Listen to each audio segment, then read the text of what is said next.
Okay, it's going to be a WrestleMania preview, the real preview this time. So let's get right into it with WrestleMania 35. A lot of attractive one-on-one matches throughout the show. The card does not look bad at all. I think it has a lot of potential. I think the most important match on the show is Brock Lesnar and Seth Rollins. I think if that match lives up to expectations, I think that's really going to determine whether this is one of the greatest WrestleManias of all time. I think a lot is just banking it because that's really the only match that I could see, kind of getting to the 5-star level if both guys do bring it. Rollins is going to bring it, but obviously I think Brock is more of a question mark at his age, at this stage of his career. But that's the money match right there. I think a lot of it's going to depend on that match. But up and down the card, you have little attraction matches, really good, solid matches that can all be either give you great stories, great moments, and quality but not amazing matches, I would say, throughout the whole card. So let's start off with the Usos taking on Ricochet, Aleister Black, taking on Cesaro and Sheamus, taking on Shinsuke Nakamura and Rusev in a fatal 4-way match for the SmackDown Tag Team titles. I mean, this is how I kind of view this match. It's just cool that, Ricochet's on this show. Nakamura's getting a chance to shine here. I mean, these guys could have easily been left off the card. Obviously, I would think there's too many guys in this kind of match. That's a lot of the complaints that people have had over the last 10 to 20 years is the fatal 4-way matches just, they just feel very, very rushed. But, I'm okay with this. I think you have enough talent in here for this to be very fun. Really not a lot to complain about. I just think this is a match where you're just appreciative that all these guys get on the show, and for as long as it lasts, they just show what they can do, and it's just a lot of fun. So just hopefully they get enough time and they're booked in the right spot. The next match I'm going to touch on is Daniel Bryan taking on Kofi Kingston for the WWE Championship. This is probably going to go on in the middle of the card, which is okay. I don't have a problem with that. Daniel Bryan's been champion since, I guess, November, been the WWE champion, kind of become like an angry environmentalist, changing the championship belt. There's probably mixed feelings on Daniel Bryan's run. I haven't seen any of his matches yet, any of his big money matches since he's become champion. But and I'm sure there's a lot of gripes with Daniel Bryan's look and just the kind of the direction that they've taken his character. But at the same time, I think Bryan's mic skills have been incredible. I think he's done some of the best mic work of his career. And he's kind of gotten the fans to. I know there was a debate during the summertime when I said, I think everyone's waiting for the heel turn, but the counter to that was you can't turn Daniel Bryan heel. It just never work. And you know what? It's probably not going to work at WrestleMania. It's probably going to be a 50-50 crowd. But, to me, I'm a huge Daniel Bryan fan, but the story of the match, and Kofi has got to go over here. I can't see Kofi Kingston not winning this match. Really, the Kofi Kingston push really reminds me of Eddie Guerrero's 2004 WWE Championship push, where he's just so likable, so over that you have no choice but to give him the title. Now, one of the problems with Kofi over the last 10 years is I've kind of felt like WWE always kind of, classified him as more of a comedy act or more of like a side attraction that would just be entertaining in Royal Rumbles, Money in the Bank matches. But it's not. It's hard to just blame that on WWE or Kofi, the person and performer himself. But I just never have seen this edge to Kofi that he's had, and it's really working. And I'm just really happy for him, man. And he's really. I think the racism debate has caught fire over the last couple of years. I mean, every morning I wake up, I see people commenting on the racism in pro wrestling video I did. That's a debate for another day, though. I'm glad that they didn't make this about race. I think that would have been very boring, very predictable. And, they've kind of taken the complacency route with Daniel Bryan, kind of calling Kofi out for being complacent over the last 11 years. And, this is just a refreshing matchup. I think if people that haven't been watching WWE, I think even they would find it refreshing to see Daniel Bryan versus Kofi Kingston for the WWE Championship on the card. It really, I think it's going to be a great match. I think you'll see Kofi here kind of showcased like never before. This is his first singles match for the WWE Championship, so he has a lot to prove here. And I can't remember Kofi being in these main event style matches. You remember him up against Randy Orton a couple years back. That's probably the highest Kofi ever got to being in a serious program with a main eventer, and he's finally going to get the chance to do it here. I'm a huge Daniel Bryan fan. The championship run, it's not what the Ring of Honor fans have been clamoring to see as far as Bryan's look and as far as, the type of heel you want him to be. I don't think this reign has satisfied the hardcore Bryan Danielson fans. But, I just think the right thing to do is to give Kofi the title here. He's the guy's he's more over than Booker T was at WrestleMania 19 by far. So, and a lot of people complained about Booker T not winning the title there. So I think you got to give it to him here. So we'll see what happens. Daniel Bryan versus Kofi Kingston. And let's not forget, Daniel Bryan's been, this is like his first real WrestleMania match back where he could, be himself. And, it was taken away from him, over 5 years ago. So I'm sure he's going to grasp and appreciate the moment and deliver like, I'm sure if Daniel Bryan gets enough freedom here, this is really going to over deliver, and hopefully it does. It just seems like I haven't seen enough, and I feel bad. I feel guilty that I haven't seen enough of the quality championship matches over the last couple months. But I think if this gets this has got to get the right time and the right placement on the show. It seems like Bryan and AJ kind of got screwed at the Rumble in terms of the match placement. That's what I'm hearing from that. So there we go with that. Then you have the Fatal 4-Way women's match. It is what it is right there. I'm not going to spend a lot of time on that. Roman Reigns versus Drew McIntyre, which is good. I like this. I think this is good for Roman. We're finally in a situation here where he's not main eventing, where it's not forced. He's getting a nice little attraction match against a good opponent that he matches up very well with. And, Drew McIntyre is a hell of a talent.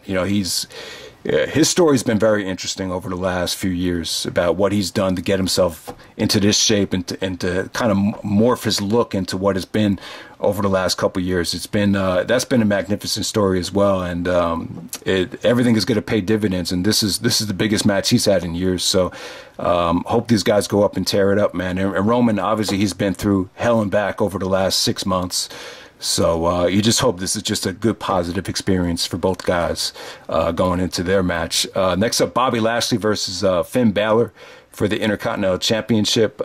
This is kind of, this is once again, kind of the story of a lot of these matches is this is really like redemption for a lot of these guys. Bobby Lashley quit the WWE 12 years ago, and he was in that big money match with Donald Trump and Umaga.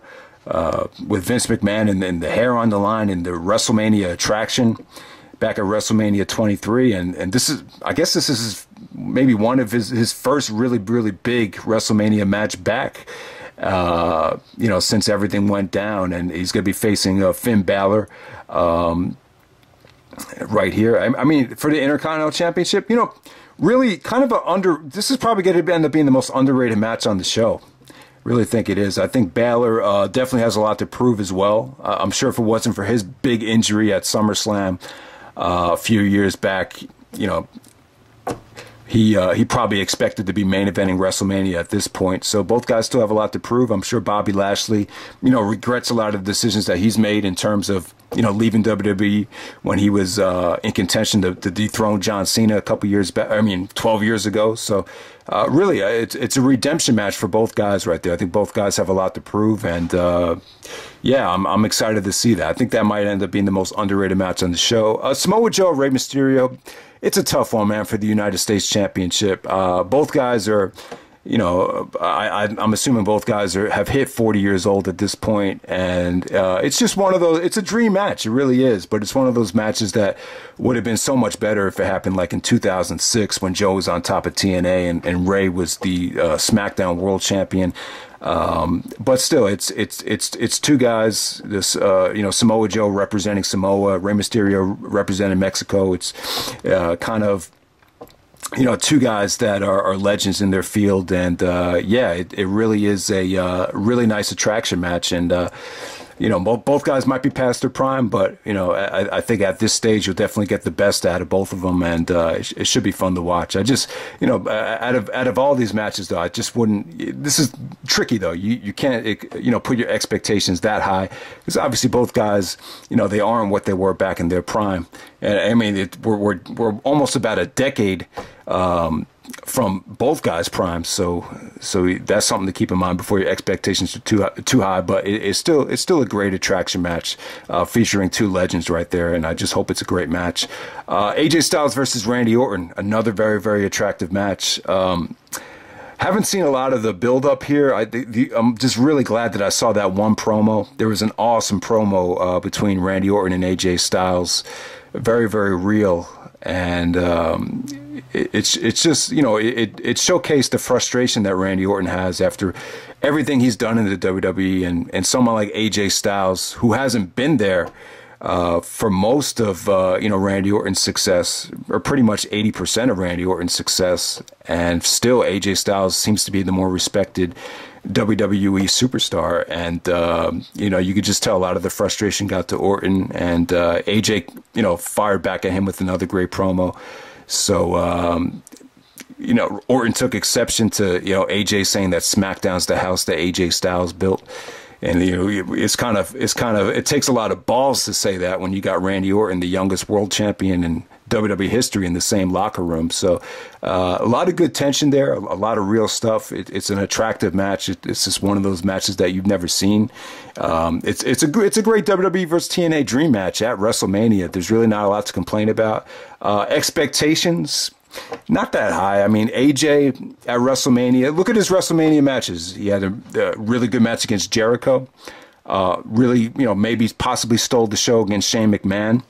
And then last year, probably one of the most disappointing matches in AJ's career against Nakamura. So AJ's WrestleMania track record, I say it's been kind of average. I wouldn't blame AJ, though. A lot of it has to do with the match placement and the promotion of those matches, rather than AJ's performance. But he's going up against Randy Orton here, and Orton's kind of one of the biggest, you know, as far as his WrestleMania track record, as far as delivering goes, he's probably, I'm trying to say this without disrespecting him, but Orton's WrestleMania track record is just not that, you know, it's pretty disappointing. If you look at some of Randy Orton's big money matches at WrestleMania, they've been very, very disappointing. But he's with a very safe opponent here. You know, I know Orton's not in his prime right now.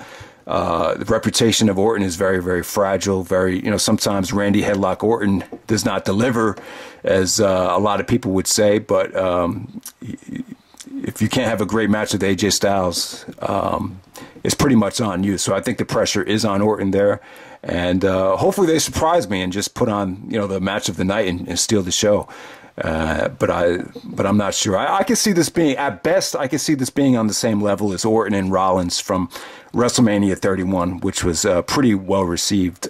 Next up, we have Shane McMahon taking on The Miz in a Falls Count Anywhere match. I mean, pretty good matchup right here. Anytime Shane's in a street fight Falls Count Anywhere match, you know, you always expect something fun.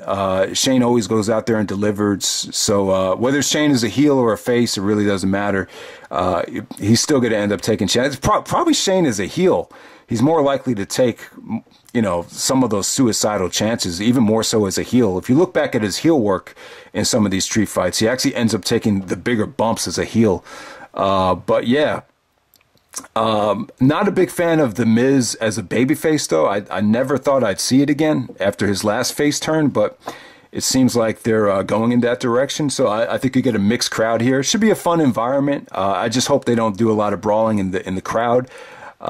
You know, you're probably going to see somewhat of a big spot, and but definitely don't see this opening up the show, though. I thought it was kind of awkward to see Shane open up the show with AJ a couple years ago. So I think this is Shane McMahon matches. They're always a safe bet in the middle of the show. I don't think you want to burn out the crowd by having this go first, like they did with AJ. So Yeah, I mean, it should be a fun match, but The Miz and him as a babyface, though, kind of leaves me scratching my head. So that's the only reason I'm not that excited about it. But you'd definitely be excited to see what Shane can do in terms of the storytelling and in terms of how much he's going to leave out there. So definitely excited about that for Shane's role. Next up, we have Kurt Angle taking on Baron Corbin, and I'm sure a lot of people are saying it. I've already said it. This is not the opponent you want Kurt Angle to go out with. Now, I'm going to try to be positive here. Angle's been supportive of Baron Corbin. There's a lot of value in a heel that can get heat. I understand that. I just think when you put Corbin in this position, though, it kind of shows you that the competition to become a wrestler is not really there right now. And if this is going to be the next big guy, if this is the guy you want Angle to put over, it's kind of I hate to say it, but it's just kind of sad that this is the guy. And it's just another one of those cases I feel where WWE is just kind of, they're kind of being stubborn and just kind of forcing the guy. They're going to kind of force it, even though most people would agree that the guy is not, doesn't get good heat or just doesn't have it. But there's mixed feelings out there. I mean, you could debate that Corbin is, the type of heel that Vince McMahon wants. So you can understand it from that aspect of it. As a Kurt Angle fan, though, it's highly disappointing. I think Angle, he hasn't aged very well. He just looks like he's having such a really tough time moving that you don't have a lot of faith in his opponent here. And when you look back at some of the retirement matches, Shawn Michaels' retirement match and Flair's retirement match, they all had great opponents. They were much better promoted than this. And it's hard to kind of knock the promotion of this match when it ended the go-home show with Angle doing the ankle lock. So it's not like they haven't been promoting it. It's actually been promoted fairly well considering the opponent. I don't have a lot of faith here. I mean, I don't see how you can have WrestleMania and not have John Cena be a part of it. But I do find it very puzzling that you're not going to promote a John Cena match 2 years in a row. This match, I'm very, very curious how they booked this. It's hard to believe that Angle is leaving WWE or never going to be on Raw again. The only way out of that would be like a heel turn. So maybe, they really didn't follow up on John Cena and Undertaker like the WWE usually would if they think they have a money program. So maybe it's a possibility where Cena and Angle can turn heel together. There's been rumors that Cena wants to turn heel, and maybe Undertaker could get involved somehow. This would be very, very difficult to book. But the logical thing is for Angle to squash Corbin. I can see Angle squashing Corbin because of the lack of confidence and maybe all the negative feedback. And maybe John will come out there and say, hey, listen, Kurt, doesn't seem that long ago on SmackDown when I came out and challenged you for my first match, and now this could be your last match. I mean, really, it would really be a cool story for Angle to have his last match against Cena. If Cena had his first match against Angle, it kind of makes it all come full circle. And it's kind of different to see where Angle's confidence was when Cena was a rookie, and now you see Angle, kind of at the tail end of his career, his confidence not being what it used to be, and Cena kind of being, one of the cornerstones of the company now. It's just weird how much has changed since 2002. So, yeah, I mean, for whatever it is, you just want to pay respect to Kurt Angle. I'm just glad he's going to get a farewell match. It's not the opponent, and probably not going to be promoted and not have the platform that everyone envisioned. But we'll see what happens. I know there's a lot of disappointment about the opponent. But you always want to give someone a chance. If Corbin does deliver here, maybe he could use this and catapult himself. Just from the outside looking in, Corbin just kind of represents what the WWE has become. Why a lot of people have lost interest is the kind of stubbornness to keep pushing guys that you just don't think have it. But they're always kind of, they've kind of been dominating the show. So that's what it is there. And Angle's been very supportive of Corbin, too. We'll definitely give Baron Corbin a chance. Next up, we have Triple H versus Batista, no holds barred match. If Triple H loses, he must retire from in-ring competition. It's funny because I thought, so this is definitely going to be Batista's last match too. I believe he stated in a promo, but I think Triple H will definitely go over here. I think Triple H he aged very well compared to a guy like Kurt Angle, and I definitely think he has a lot left in the tank. The Triple H and Batista dynamic, it's weird. It really works. This time Triple H is a babyface. It's a different side to the whole story as opposed to 2005. I mean, the 2005 feud was great. It really did a lot for Batista's career. I think Batista realizes that and wants to, pay Triple H back and give him the favor. And what a way for Batista to go out than to face the guy that really kind of made it. I mean, basically, if this is a great example of someone just making someone else's career, because when you took Triple H from Batista, his popularity and his overness was never really the same. What can these guys do in the ring? I don't know. Batista hasn't been in the ring. Triple H is coming off of an injury. Expectations are not that high. When these guys did have weapons, though, the match was fucking great in 2005. The Hell in a Cell match, probably one of the best, probably one of the top 10 Hell in a Cell matches ever. So I'm sure the match will have great storytelling, great intensity. Probably not going to be for everybody, though. And I think I always thought Batista was in good hands with Triple H, and I think Batista's been great on the mic. You got some great promos. Some of the promos even make you sympathize with Batista about how Triple H is a paranoid backstabber, politician, control freak, all that stuff. Really, just a lot of good stuff on the mic. And I think Triple H I still think he's probably the best, or one of the best at selling pay-per-view matches on the mic. And the feud has been everything you could have asked for. So, it's a good attraction match. It's something that we've seen at WrestleMania before, but just both guys are taking a different avenue as far as baby faces and heels going into this match. So it should definitely be interesting to see the other side to it, with Triple H playing the baby face, without a doubt. Next up, we have the main event will be Ronda Rousey, Charlotte Flair, and Becky Lynch. I think the women main eventing is cool because it takes less pressure off of the rest of the card. And I think the women are going to get a great reaction no matter what. As far as my interest in the match, I can't say I'm that interested. My interest in the women isn't any higher now than when Trish and Lita were in their prime. So, it is what it is. I respect Becky Lynch, though. It's kind of admirable to see her get this over the last couple months, and she definitely has all the fans on her side.